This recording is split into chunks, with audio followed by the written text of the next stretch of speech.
आज पाहतोय की आज आपण जगामध्ये नंबर 1 ला आहेत पॉप्युलेशन मध्ये. आणि मागच्या भारत स्वतंत्र झाला 1947 ला, मागच्या 75 वर्षामध्ये भारताने एकाही कंट्रीवरती अजूनही आक्रमण केलं नाही.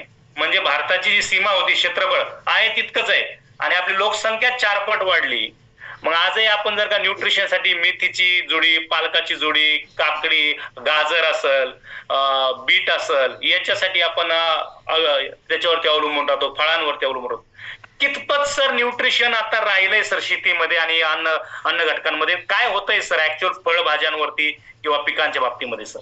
Yes sir, yes sir. मी सगळ्यांना सांगू इच्छितो, कुठलंही भाजी असेल, कुठलीही फळं असतील, कुठलंही कडधान्य असेल, कुठलंही तृणधान्य असेल, प्रत्येकामध्ये केमिकल फवारल्याशिवाय सध्या काही जगामध्ये पिकत नाही.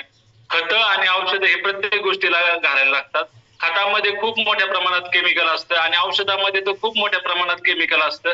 आणि आपण औषधं सुद्धा आता सर अशा प्रमाणात मारतोय, आपल्याला जी क्वांटिटी दिलेली असेल, आपल्याला जर 2.5 मिली 5 मिली क्वांटिटी दिली असेल तर आपण 10 मिली क्वांटिटी त्याला घालतो.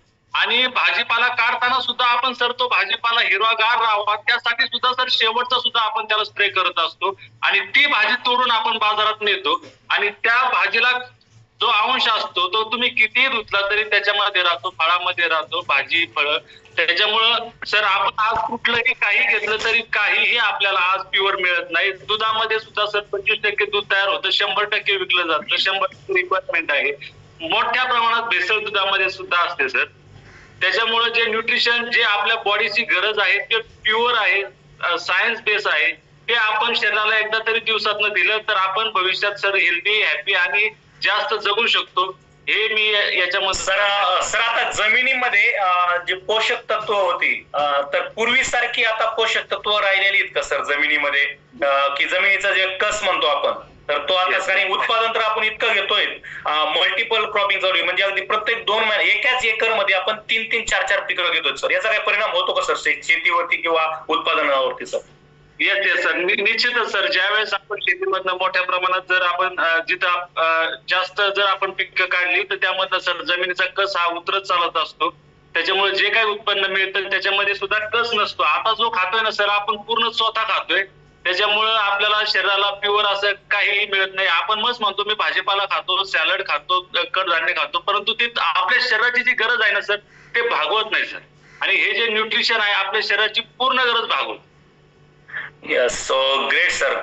तर सगळेजण लक्षपूर्वक आहे का सर, सांगतायत काय ते? सर आपण जे शेतीला जे खतं वापरतो सर, त्याच्यामध्ये आम्ही कायमस्वरूपी ऐकतो जे सल्फेट मध्ये असतं, पोटॅश, सल्फेट, युरिया वगैरे, तर हे पण ऍक्च्युअल जमिनीचं न्यूट्रिशन आहे का सर? कारण की फळांना, भाजी म्हणजे माणसाला जसं vitamin A B C D E K लागतं, बी कॉम्प्लेक्स लागतं, तसं जर वनस्पतींना पण काही न्यूट्रिशन लागतं का सर? येस येस सर, वनस्पतींना पण न्यूट्रिशन लागत असतात, मायक्रोन्यूट्रियंट्स वनस्पतींना पण लागत असतात. ते सुद्धा सर जे असतात ते सर केमिकल फॉर्मॅट मध्ये असतात. त्याच्यामुळे सर आपल्या शरीरावर परिणाम होत असतो. जर सेंद्रिय पद्धतीने दिलं तर ते आपल्या शरीरासाठी लागू पडतं. परंतु आज सर्रास सर जास्त उत्पन्न घेण्याची चढाओढ लागलेली आहे. त्याच्यामुळे सर सगळं केमिकलचा मोठ्या प्रमाणात वापर केला जातो. शेतकरी सुद्धा स्वतःला खाण्यापुरता अर्धा 1 गुंठा सेंद्रिय करतो आणि बाकीचं सर केमिकल युक्त करून ते आपल्याला खायला घालतो. येस, निश्चितपणे सरांनी जे सांगितलेलं आहे, कारण की बिचारा शेतकरी राजा त्याला परवडलं पाहिजे. तो शेतामध्ये राबतोय आणि तो जर का त्या ठिकाणी जर का उत्पादन जर का अल्प घेत असेल तर त्याला देखील त्याच्या देखील गरजा आहेत, त्या गरजा पूर्ण होत नाहीत. मग यासाठी त्याला जास्त उत्पादन हवं आहे आणि जास्त उत्पादन तिथंच मिळतं नैसर्गिक क्षमतेपेक्षा. जी गोष्ट अति असते, लक्षात घ्या, नैसर्गिक क्षमतेपेक्षा एखादी गोष्ट जर का तुम्हाला अतिरिक्त काहीतरी मिळत असेल तर याचा अर्थ त्या ठिकाणी ती नैसर्गिक राहिलेली नाहीये.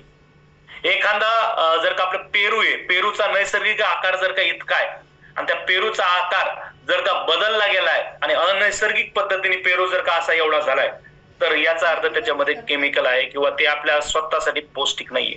आणि आपण बाजारात गेलो की पाहतो किती लाल आहे, किती आकाराने मोठा आहे आणि किती वजनामध्ये वजनदार आहे. याच्यावरती आपण फळांची काय करतो, पडताळणी करत असतो, ते फळ घेत असतो. तर हीच गोष्ट आपल्याकडून चुकते. सो थँक्यू सर, खूप छान असं तुमच्याकडून नॉलेज पण मिळालं आम्हाला. ज्या गोष्टी आम्हाला माहिती नाहीयेत ऍक्च्युअल कृषी फार्मिंग मधील, तर त्या तुम्ही सांगितलेल्या. थँक्यू व्हेरी मच सर, खूप छान.